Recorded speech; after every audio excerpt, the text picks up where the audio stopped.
The Challenge of the Yukon. It's King, swiftest and strongest lead dog of the North Country, blazing the trail for Sergeant Preston of the Northwest Mounted Police in his relentless pursuit of lawbreakers. On King! Run, you husky! Gold discovered in the Yukon. A stampede to the Klondike in the greedy race for riches. Now back to the days of the gold rush, when Sergeant Preston and his wonder dog King battled through storm and snow to preserve law and order as they met the challenge of the Yukon. In a small cabin hidden in the mountains about a half-mile from the trail that led south from Dawson City, 3 men sat around a pot-bellied stove. Buck Nelson dominated the other 2. The look of cunning in his face contrasted with the weak and small stature of Pete Remus, one of his companions, and the stupid look of the other, Mike Abel. Buck sneered as he listened to the whining voice of Pete. I ain't trying to tell you what to do, Buck, but we got enough money on that last job to quit for a while. If we stay here any longer, they're bound to find us. So you're getting yellow, are you, Pete? No, Buck, no, I ain't getting yellow. No, you ain't getting yellow. You've been yellow right from the beginning. Well, if it wasn't for me, you wouldn't have had a lead on the last man we robbed. The one I played poker with in Dawson. You didn't help much with the robbins. I'll say you didn't. The only reason you're any good to us is that nobody would suspect a little sniveling twerp like you to be part of this gang. I'm just being cautious, that's all. We stay in one place too long, the Mounties are going to get us, sure as shooting. This hideout is the best we ever had. Every prospector out of Dawson has to go over this mountain pass when he's leaving for the States. And they're all loaded with gold. Nobody can find this cabin. Not with a lookout on the trail. Of course not. With one of us sitting behind that big rock on the trail, we can see who's coming for miles either way. Well, just the same, the Mounties know about us. Everybody was talking about these robberies the other night. They said Sergeant Preston was on the case. Him and that dog of his. There's one man I'd give my right arm to get. Either him or his dog. They're the ones who got Jake, my best pal, 3 years ago in Whitehorse. And I shouldn't think you'd want to stay in a territory where Preston's stationed. You wouldn't, you yellow crybaby. Outsmarting Preston is more of a pleasure than the gold we're getting. I'll make a monkey out of him if it takes 10 years. You already have made a monkey out of him, Buck. Well, I'm not so sure. Wonder where Vic is. You better get your park on, Mike, and go out and take his place in the rock. You'll be cold by now. Sure. It's my turn to take the watch. There's Vic now. Buck, there's a sled dog team coming up the trail with just one man driving it. And there's nobody else in sight for miles, and the sled is loaded. How does the weather look? It's going to snow. It's starting to now. It looks as if this one is made to order for us. Come on, boys. We'll see what's on this sled. Maybe it's just a prospector with supplies. And maybe it's a sled full of gold. Come on, you little welcher. You're not staying behind. All right, Buck, I'm coming. Didn't mean I didn't want to help you. We'll hurry down to the pass. And we're handling this the way we did the others. I'm doing the shooting, and you boys be ready to act when I yell. Come on, hurry up. All right, Buck. Down the trail a short distance, the men stood tense and silent behind some rocks as the dog team and sled approached. Then Buck raised his rifle slowly. This'll take care of him. I'd better give him another for good measure. You got him, Buck. You hit him the first time. Come on, let's get over there. Mike, stop that dog there. Hold up there. This man's dead, Buck. Fine. You and Vic put his body on the sled and take it as far as the place we turn off to the hideout. You going to take to the dogs to the cabin? Of course now, we can't keep him. Cut him loose when we get to the turn off the trail. You and Pete bring everything on the sled up to the cabin and then throw the sled into the ravine. Mike and I will carry this body to the cabin, see if he has a money belt on him or gold sewed in his clothes. Come on, now, hurry. We got to get everything off this trail before anyone comes. The early darkness was falling, and a lantern lighted the cabin where Buck and Mike were searching the clothing of the man they had killed. He sure wasn't carrying much money. These are funny clothes for a prospector. Hey, here's some papers in his pockets. Give them to me. There's a letter. Addressed to Father John Murphy. No wonder he isn't carrying any money. He's a priest. Priest? Of all the rotten luck. All that trouble for nothing. Hey, Mike. Come on, Calvin. All right. The rest of the stuff is on the sled. This box is heavy. It's all I could carry. Yeah, I'll give you a hand. Put it on the table. I'll get the rest of the stuff. Wonder what's in there. Come on, Mike. Let's get that canvas off it. Yeah. Sure was heavy. We'll have it open in a minute. I'll put these fur blankets back here. The rest of it was on the sled. Shut her over the ravine. This box is more interesting than anything else he had on the sled. He's got a cross on it. A cross? The man we shot was a priest. A priest? No. Oh, you shouldn't have killed a priest, Buck. What do you think's in the box? It's got a lock on It's it. bad luck to kill a priest, Buck. You shouldn't have All killed right, him. quit your whining. Maybe the key to that lock's in his clothes. I got a quicker way. Hand me that axe. Killing a priest. If the Mounties Will you find keep out... your mouth shut? Here's the axe. Now we'll see how much gold he was carrying. Buck, you hit the cross. You broke it right through the middle. This is the last time I'll tell you to shut up. Look, there's gold in this box. He must have been taking it somewhere. It's probably church money. Not anymore, it isn't. This is the best haul we've made. We should have taken the money and let him go. Killing a priest. I suppose we should let him bring the Mounties right back here to our hideout. But it's bad luck, I tell you. I tell you to keep your mouth shut, don't I? Well, maybe this will help you. Now get up. Get up, you yellow pup. You and Vic are taking that body out and burning it. All right, Buck. I didn't mean nothing. I'll do it. Hurry up about it. Come on, Vic. Sure.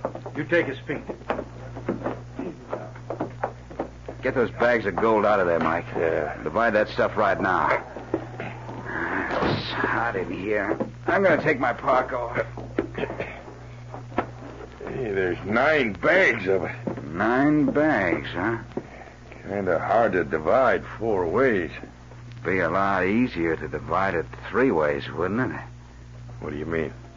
I mean, I'm getting rid of Pete and that canary-colored streak up his back. I'm sick of him. You mean you're going to kill him? No, I'm just going to kick him out. But he might tell the Mounties about this hideout. He can't do it. Not without putting a noose around his own neck. He's been in on 2 other killings, remember? I don't see why you worry about killing him. You sure never bothered about those others. I know, but Pete's always been around. He's always doing things for me. I hate the little twerp, but I don't want to kill him. We'll send him packing tomorrow. The following day, the new fallen snow reflected the bright sun shining from a cloudless sky. But inside the cabin, Pete sensed something ominous as he nervously cleared away the breakfast dishes. I'll clear this table, Buck. You want some more tea? Put those dishes down. What? You're getting out of here. Buck, you don't know what you're saying. You mean you're throwing him out, Buck? Yeah, that's just what I mean. But, Buck, why? I've been with you for so long, you know I'll do anything for You're you. yellow, that's why. No, I ain't, Buck. I just got excited about killing a priest. And seeing you hit that box with an axe and hitting a cross like that. Golly, Buck, I'm just scared, I guess. You're always scared of something. Now get your parka on and get... Buck, please. I'll do anything for you if you let me stay. Honest, Buck, I won't ever say nothing again. I'll do anything. Mike, tell him to let me stay, Mike. Quit being a crybaby and do what Buck says. And don't get any fancy ideas about your share of the church money. We wouldn't want it to bring you any bad luck. How can you say I'm yellow, Buck? You were there when I shot the prospector 2 weeks ago. I did it just like you told me to. Yeah, and you shook so bad I almost had to hold the gun for you. And you didn't stop shaking for a week. And just in case you get any ideas about telling the Mounties where this hideout is and collecting the reward for Buck Nelson, just remember that killing.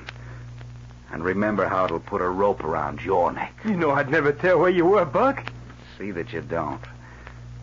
Now get out. Oh, Buck, please. Mike, you follow him to the trail, and if he turns back this way, shoot him. Buck, please, won't Get you give that me park on and get out of here before I lose my temper. Don't bother to pack anything. Just get out fast. I can't stand the sight of you. All right, Buck. I'll go. And if you should happen to see our friend Sergeant Preston, you might tell him that someday I'm going to get him and that fancy dog of his.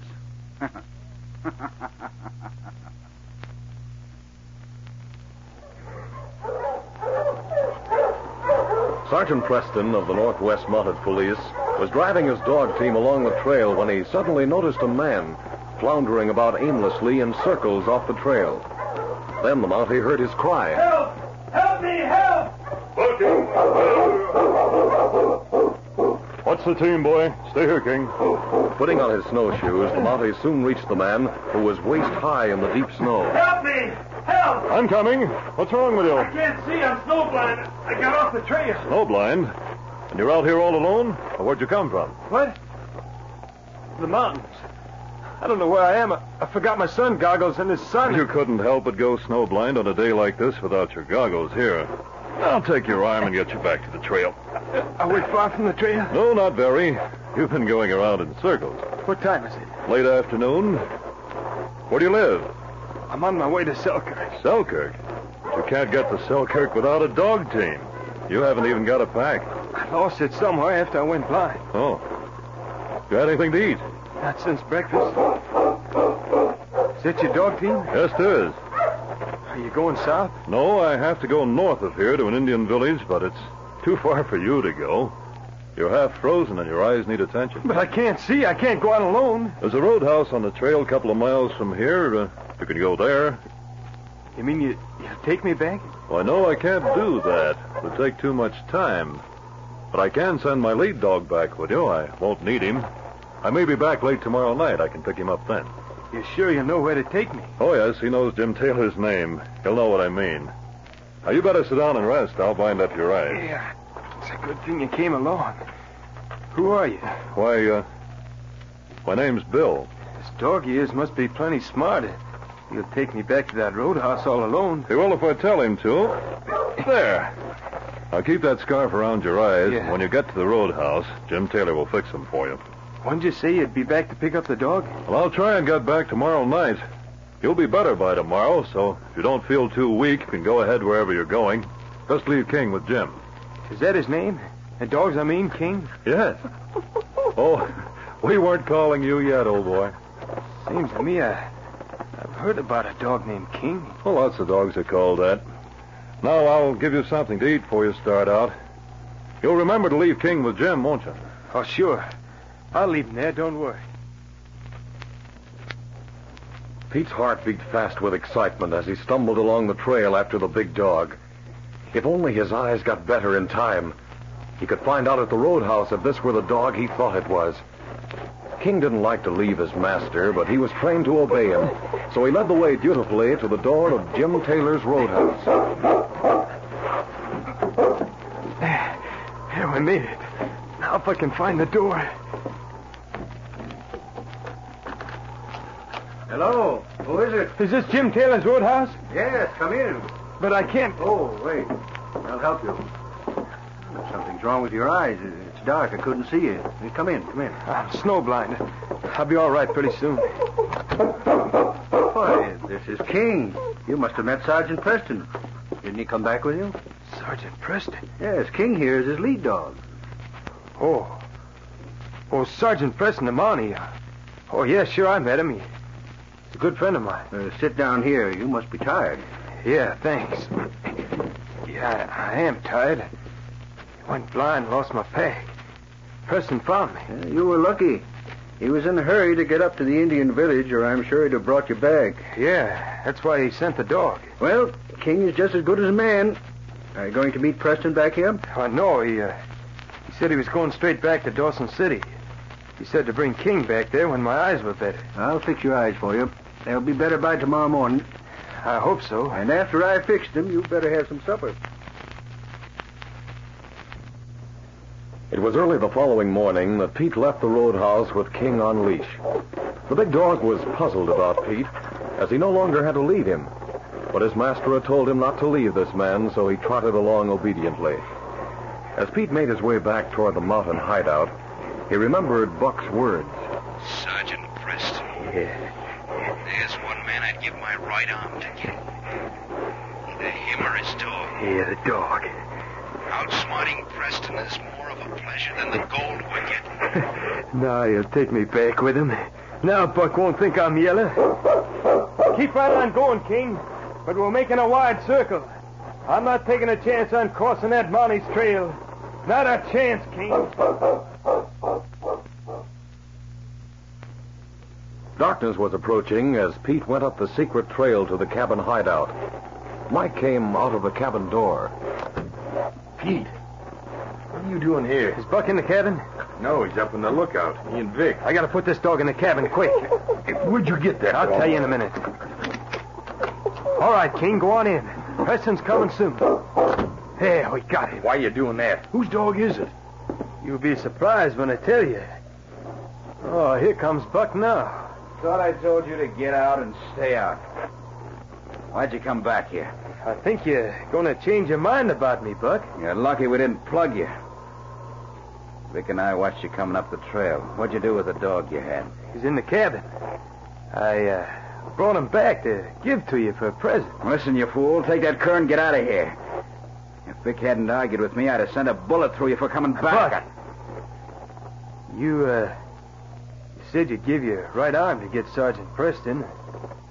Or his dog. Sergeant... You mean that's his dog? It sure is. It's King. I don't believe it. It is, King. Listen to him. Guess he's figured out he's been trapped. Now you can't say I'm yellow, Buck. But the Mountie, where is he? He'll trail you up here. Did you steal that dog? No. I went snowblind. Met the Mountie. He let me have King to lead me back to a roadhouse because he was in a hurry to get somewhere. He can't trail me here because the trail's packed hard. We didn't leave any tracks. I've been waiting for this. I'll put a bullet in that cur, and we won't have to worry too much about Preston for a while. He'll spend his time looking for his dog, not for us. He's a fine dog. Maybe we could keep him and sell him when we get over the border. Are you loco? No. This is the chance I've been waiting for. I'm going to plug him right now. I'll get the dog now, and someday I'll get Preston. King knew he was trapped. He sensed danger in the cabin as he heard the rough voices of the men outside and smelled the blood on the floor where the priest's body had lain. He looked frantically for an escape, and then, as the footsteps approached and the handle turned on the door, he saw the small opening of a window high above his head. As the door opened, King leaped. He went out the window. Go around the cabin, Buck. I'll get him. The great dog raced down the slope behind the cabin toward the ravine. He heard the whine of a bullet close to his head, and then suddenly, a sharp, stinging pain in his shoulder. He stumbled and reeled with the shock of it, and then rolled over and over down the steep slope to the ravine below. As he lay there half-stunned, he heard the exultant voice of Pete echoing from above. You got him, Buck! You got him! He rolled over and over. I saw it! Painfully, the big gray dog dragged himself to his feet. Bruised and shaken, he made his way slowly toward a small cave nearby. A white-hot pain shot through his side, and he left a trail of blood on the white snow.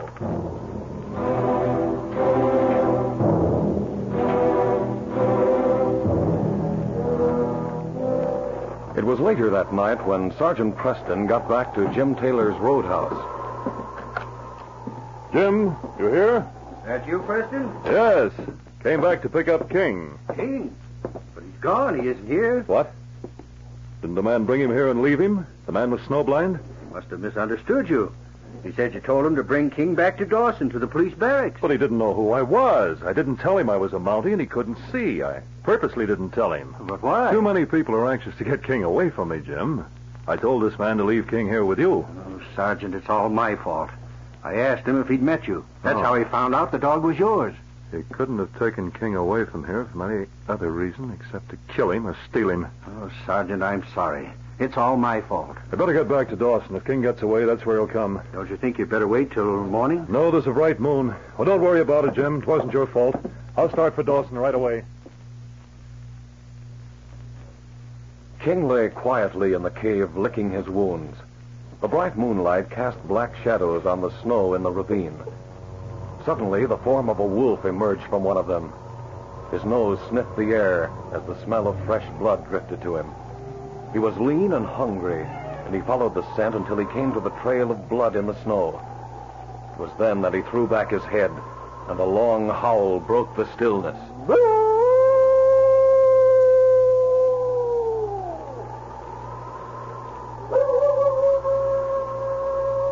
King, in the small cave at the side of the ravine, lifted his head at the sound.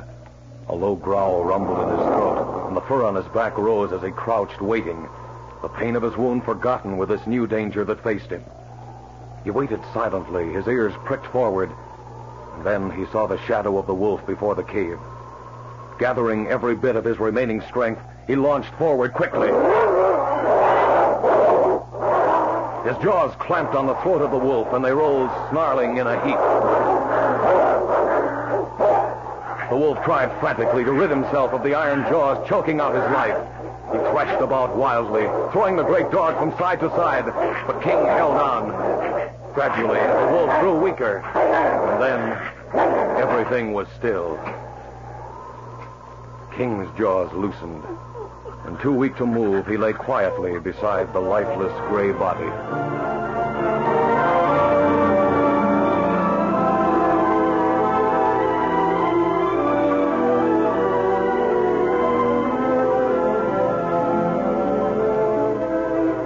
For 2 days, Sergeant Preston has searched for King. Night had fallen, and the Mounties sat before the stove in his cabin at the barracks in Dawson City. He was lonely and depressed, and avoided his fellow officers, who wisely left him alone with his trouble. He was startled when suddenly there was a knock at his door. Oh, come in. Hello, Sergeant. Any news of King? Hello, Pat. No, there's no news. I'm afraid it's no use. Well, we'll form a searching party. There's not a man among us that don't owe something to that animal. I'm afraid it's no use, Pat.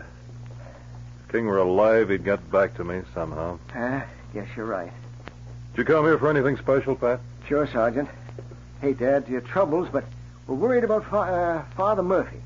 He was due here 2 days ago and he ain't showed up. Father Murphy? They're moving up here from Bear Landing to the new mission.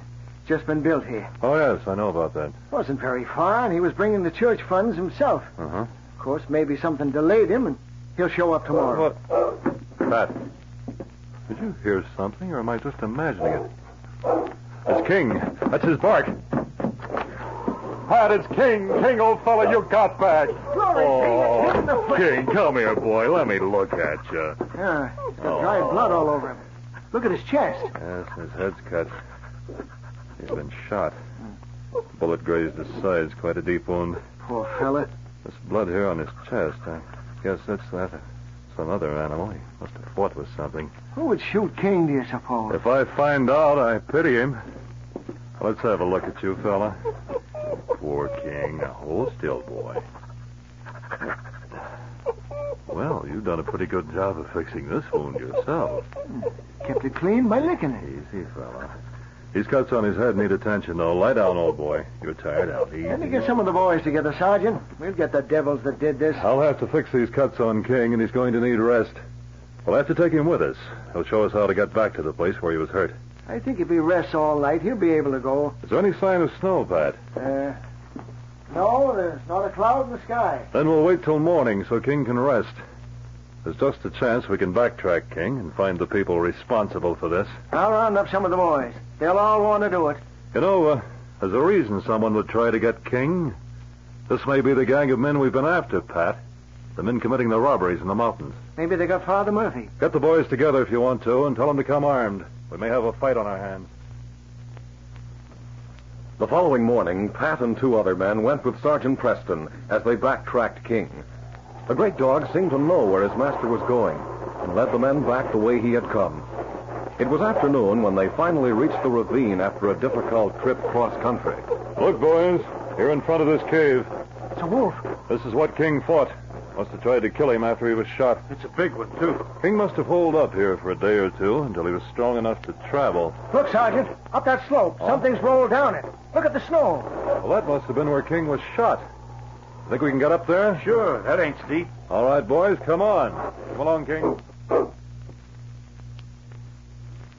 As the men reached the top of the slope, they hid behind some fir trees when they saw the cabin hidden in a hollow. Here's the hideout we're looking for. It's back from the trail. They must have lookouts watching the trail from the other side of it. Wonder if anyone's in the cabin now. Pat, you take the boys and circle around. See if you can find the place overlooking the trail. I'll take King and go to the cabin. Keep under cover of the trees if possible. If we find anyone watching the trail, we'll take care of him. Come back to the cabin afterwards. Come on, boys. Right, Pat. We'll get him over. Quiet, King. Quiet, boy. This way, fella. We'll go around to the door.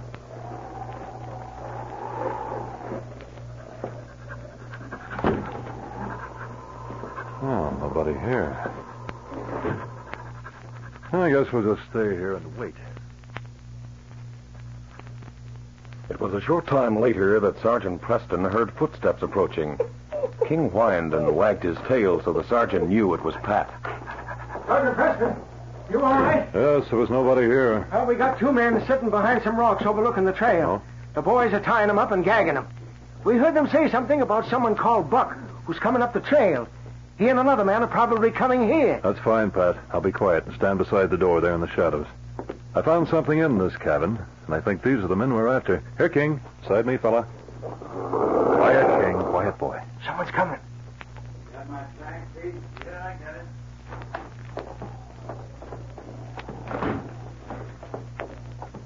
We better get Mike and Vic down here from the lookout post. Probably freezing. I will as soon as Put up your hands. You're covered. Why are you? Preston! And that dog, I thought you shot him. You're not taking me alive, you tin horn. Come on, a chair, the murdering thief. What, you should... Keep this man covered, Pat. Get up, Buck, if that's your name. He hit his head when he fell. He's knocked out. Buck! Oh. He hit his head on this box. On the box. Keep still, you, and keep your hands up. He's dead. He hit his temple on the corner of it. I told him it was bad luck. Now it's killed him. What's the matter with you? What are you talking about? Box. Box with a cross on it. Sergeant Preston, do you think Father... Yes, Pat, I do.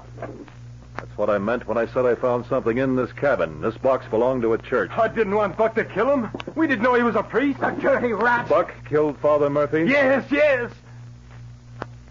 Now the box killed him. You're under arrest for robbery and murder. Pat, you take care of this body while I go and get the other 2 members of the gang. Sure, Sergeant. What's your name? Pete. But Sergeant... You were all a part of it, and you're all equally guilty. Come along, we'll pick up the others. Watch him, King. Yes, King. Thanks to you, this case is closed.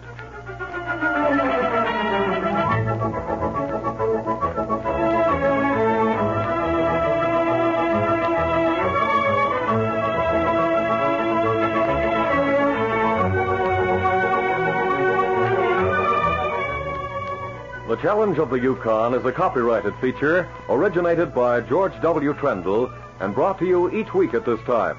All names and incidents used are fictitious. Listen again next week to another exciting adventure during the days of the gold rush.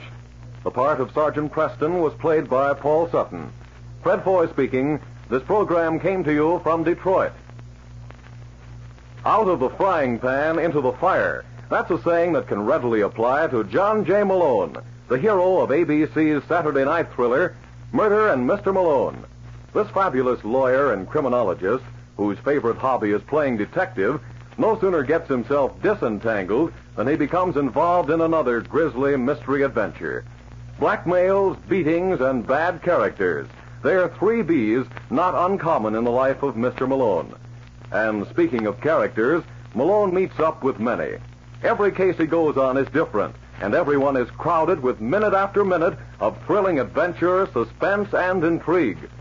For a radio show that mixes crime busting with one of the cleverest criminal lawyers around town, be on hand for Murder and Mr. Malone, on the air tonight over most of these same ABC stations. This is ABC, the American Broadcasting Company.